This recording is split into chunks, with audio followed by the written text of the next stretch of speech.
Right, can you say hello? Hello. Good morning. Good morning. Welcome to our day.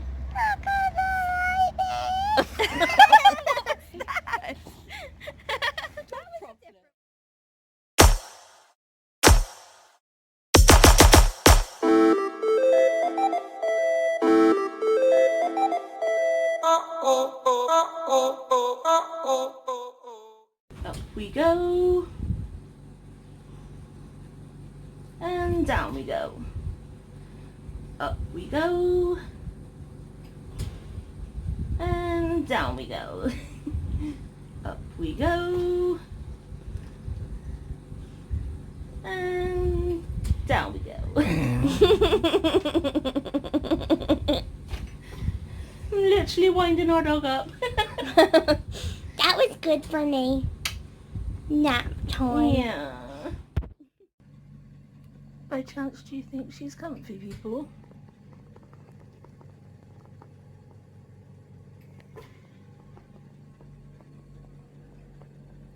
She certainly looks it to me. Good morning. Oh, Right in the collarbone. Oh. Good morning. Good evening. Good night. Dixie's joining in. And look! What am I looking at? Won't you be happy? Probably not, babe. It's probably not a good idea. No, Dixie. No more baby girl. Did you forget to sit down? Enough now. So, we did make a start. And like I said, it just comes in waves when we can do things. Sit down. So the big box that's there now, right next to Dixie, that is all recycling. We've had a lot of packages and parcels and that arrive lately. I am going to be moving the room around again. I'm not happy with how it is right now. You've been here for a while. You won't be surprised. Yeah, if you look back over our vlogs, I think since we've been vlogging, I've moved this room around 5 times now. Well, since we've moved here, we started off here. No, we started off there. Then we went to there. Then we went to there. Then we had this chair here and the sofa there. Then we swapped these chairs around. At one point, we did have it in the kitchen as well. At one point we did have the chair up in... You just tapped me. I did. We did have it in the window, but it was just hell with the girls. Oh, I want that hand, Mum. Yeah, that's mine. How do you know that these girls like belly rubs? Ow. And normally, if you're not going low enough, Lower. are you gonna be able to do it? Manage it with Alba? Nope. I don't think she'll do it. She's currently just like, oh, Alba, what are you doing with your back leg? What? Yeah, I'm not quite sure what I'm doing. To You be honest, don't Mum. know, do you? So yeah, basically, since we've moved here, I think we've been here 4 years now. The room's coming on. No, thank you. I'll lie on it then, Mummy. Nearly 10 years of this room being moved around constantly. Nearly 10 years in this room. 10 times. I am tired now. I was just gonna say, She's so needy. I'm also very cute. What?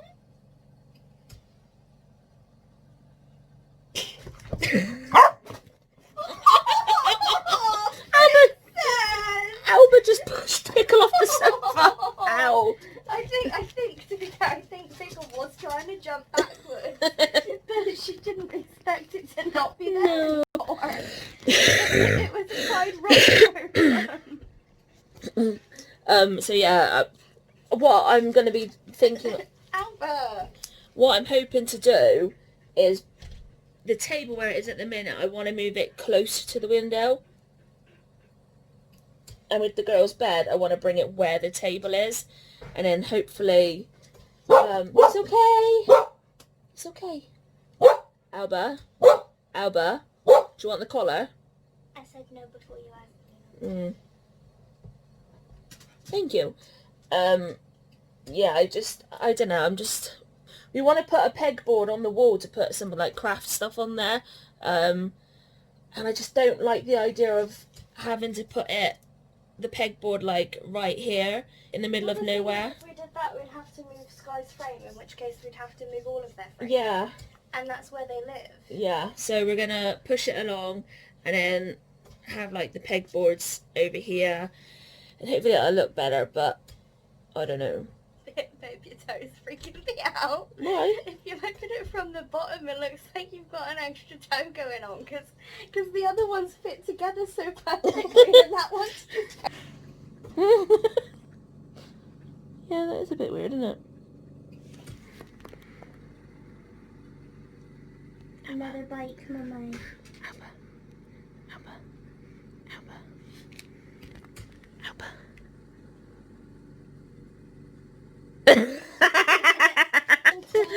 Breathe, breathe, breathe, breathe.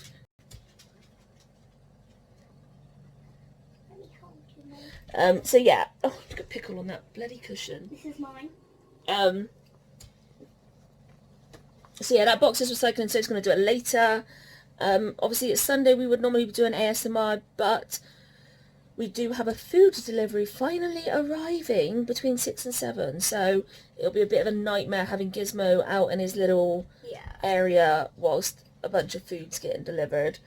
So yeah, that's kind of it. I've not been able to do any of my bows today. I can't crochet, I can't pretty much do anything because somehow not somehow, we know how, it's called EDS. When I was doing the bows yesterday, this finger really started hurting and I couldn't move it properly, and this morning when I woke up, that it was out but you couldn't get it in. Yeah. So. And when I woke up this morning, it was quite disfigured and very swollen and not good. So yeah, it's spent all night dislocated and now it's a lot of pain. I can't open bottles. It's just hell. So I got to try and figure out something to do to keep me busy for the next 4 hours. I don't know what. Burger. Keep forgetting that. She left Burger out in the rain and now it's soaked. So every time you throw it, all the water comes out. Yeah, because it's like a squeaky toy, but the squeaker's gone, so there's now just like a little hole there that water can get into. Ew. Yeah, it's kind of thing. We also had a message this morning off one of our friends, and she's the one who gave us the crumble last time, and she's every weekend she checks in to see how we're doing and if we need anything and that. Which is really sweet, and we actually completely appreciate it. Yeah. And it still gets us emotional every time because we're just like, oh my god, we actually have friends. Yeah. Every single time it happens, we're like, oh my god, they're so nice. Yeah.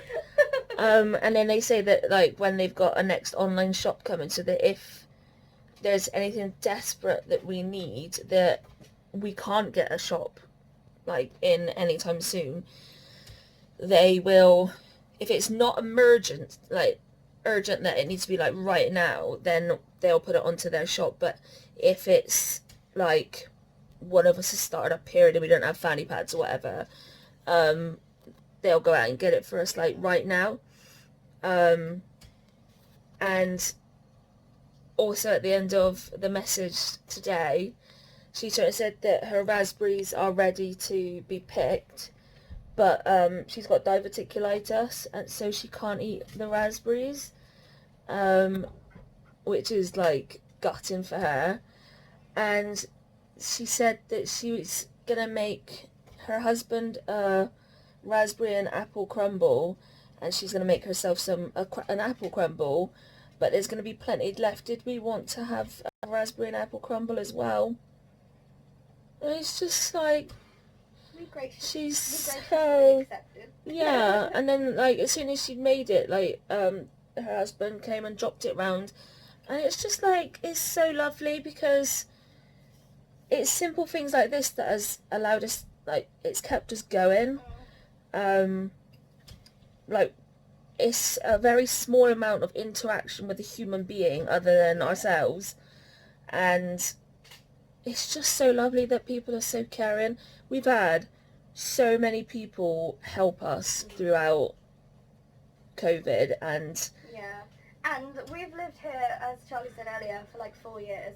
Yes, admittedly, some of the neighbours are newer than that, but we've lived here for 4 years, and apart from our immediate neighbours, we knew no one. And this whole COVID situation, we now have 3 extra houses that we would actually say that we're friends with. Which yeah, is there's really 3 nice. extra houses here in our cul-de-sac, Yeah. but then there's one across the green. Like, Wow. we've messaged and things like that as well, and like 2 of them, they've not been in shielding, so they've been able to help us and get stuff from the shop or post stuff for us or whatever.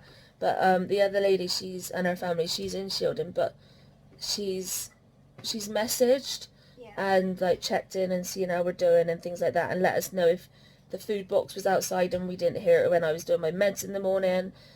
And yeah, and like she's let us know when there's been slots for shopping on Lidl or Tesco's or things like that, and like vice versa, we did it for her.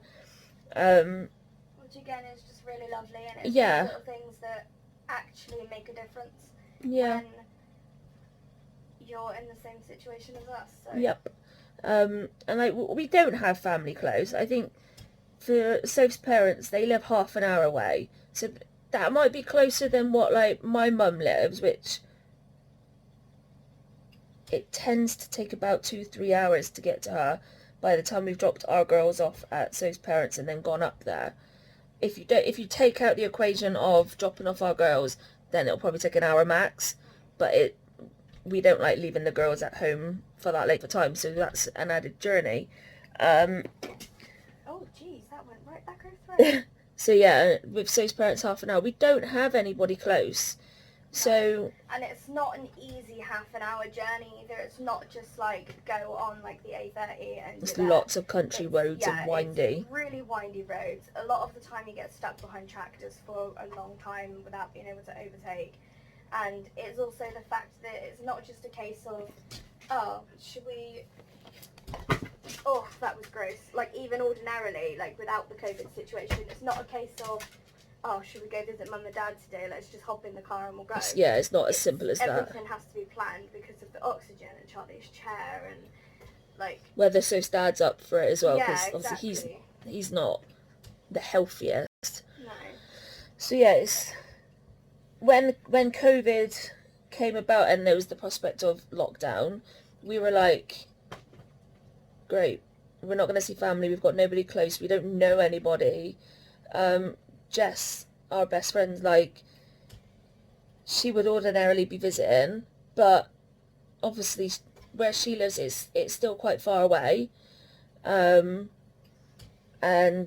she still had work as well because she works in the food industry. She was helping give food to people, so obviously she then couldn't come help us because she'd been in contact with multiple different people. It might have been socially distanced contacting, but she was still out and about in the community, so obviously we couldn't risk that either. But yeah, like, with having so many people that have come to our aid, so to speak, and messaged and helped us out, it has been so lovely. Yeah. And there's another woman on the estate as well. Yeah. So there's the 3 in this little cul-de-sac, and then 2 out and about around the estate. So yeah, it's just been really lovely. Yeah. We just hope it continues really after COVID disappears. I mean, I think that the 3 local ones, very close, like this cul-de-sac ones, I think that they will. Yeah. I mean, the other ones maybe not as much because we won't see them necessarily as much. I mean, we're making... not see them, you know what I mean? Yeah, we've made plans and got things in the pipeline as well to say thank you to all these people, because they deserve it. It would be so different if we didn't have these people to help us. I mean, there's the whole, like, clap for the NHS and, you know, thanking carers and stuff. But realistically, There's a lot of there's people in the also- community. Yeah, exactly. There's also people who that don't fit into those categories who have been lifesavers for people like us. So. Yeah. And I know they got, like, in Cornwall, they got Volunteer Cornwall that have gone around helping things and whatever, but these are people that have, like, stepped up to volunteer, and again, they get thanked separately as well. Like, it's the neighbours and stuff like that that are just doing the odd things, like with Mandy and Andrew, like, making the crumble. It's these sorts of people that are doing something, and then I think, oh, let's see if Charlie and Sophie wants one. Yeah. It's these people that aren't getting the appreciation and the thank yous. So, I mean, obviously, every time that somebody helps us, we say thank you, and, you know, we're really appreciative. but the bigger picture, they don't really get it. No, exactly, and we think that it needs to be something different than just saying thank you. Sometimes words aren't enough. No. I mean, we're big people for saying thank you anyway. I mean, one of the neighbours around here, when I burnt my finger on the super glue last year, I put a post up on the estate Facebook page asking if anybody had a burned dress in, and she didn't even reply back. She literally within a 2 minutes, if that. There was a knock on the door, and she was there with Burns dress in. We were just like, oh my god, thank you so much. Asking if we're okay, and if there's anything else she can do and things like that. And obviously, when we then went went shopping, we got her flowers and chocolate and things to say thank you. And I don't think people say thank you enough. Like, they don't appreciate it enough. I mean, I think a lot of the time it's easy to just say thank you. I mean, a lot of people don't in certain situations, but I do think it's too easy to just say thank you. It's I actually thought about how much you helped me, or I actually really appreciate it, so I wanted to do something in return, kind of thing. Yeah. We're about to die. So if there's one thing that you can do today to just show appreciation to someone, don't just pick up your phone, go onto social media and say thank you. Actually do something more, make more of an effort, because it takes 2 seconds to pick up your phone and type a few letters, but it's a lot more meaningful if you buy a card or if you make a card and you send it. Like, there's more effort gone into that, and it shows that actually you're a little bit more sincere than just saying thank you. Or if it's from somebody further away, even just a voice message or a video message is more heartfelt than the words thank you. Yeah. And it's the thing with social media is a lot of people, they might post something to try and be like, oh, look what I've done, but actually it's not about that. It's about the small connection between you and the person that has helped you. So yeah, just have a little think and find ways to just say thank you, because it is really appreciated when they do say that. Yeah. She's been throwing me this burger the whole time, but because obviously I've not been leaning, because otherwise I'm going to have been doing this. And to be fair, she has been accidentally putting it on the very edge, and it's been rolling off for her. I think that was the first time she put it up that it actually stayed on there. Yeah. Bless her. I'm cute.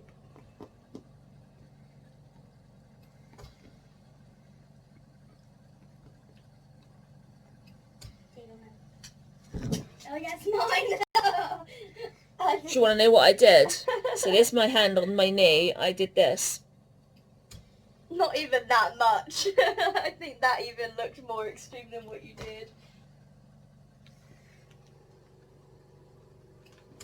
Is that your cushion? Yeah. That's the cushion from this chair. She's not happy whenever I put it back on the sofa. It has to go back to that. It's because at one point you put it on the floor to use it when we were doing a puzzle or something. I can't remember exactly what it was. And then literally during the time that Charlie transferred back up onto the sofa, she stole it, and she was just like, I'm not moving now. So every time it's not there, she gets angry. Bless her. Don't you? You like that cushion? Smiling. So, yes, that's kind of it. We're probably going to do ASMR tomorrow, because we got something coming in the mail. Got something coming in our shop to be able to do ASMR now with Gizmo. And I know it's something that he likes because he's eaten it before. So join us tomorrow to see what it is that he does like. And there's going to be better weather again soon, so hopefully this will mean we can actually then get back on and complete his retirement home. Yay! Because it's been awful weather, so we need to catch it before the weather hits the heat wave peak. So we've got to try and gauge it to the middle bit. Help. And consider Charlie's migraines and pain. At least we have some form of migraine reversal, whatever you want to call it, some medicine to get rid of it now. Yeah. Whereas before we didn't, which is why we couldn't clean, why we couldn't do this. I can hear people saying now, well, why does Charlie's migraines affect Soph from cleaning? Well, I can't have any noise. It has to be dead silent, because otherwise it just aggravates the migraine, which means Soph then has to sit here in silence as well, which is why she can't then get up and do cleaning and be clattering around and doing things. So it's all a bit complicated when it comes to tidying and doing Gizmo's retirement home. Yeah. Yes! So thanks for watching us. We'll see you tomorrow. Night!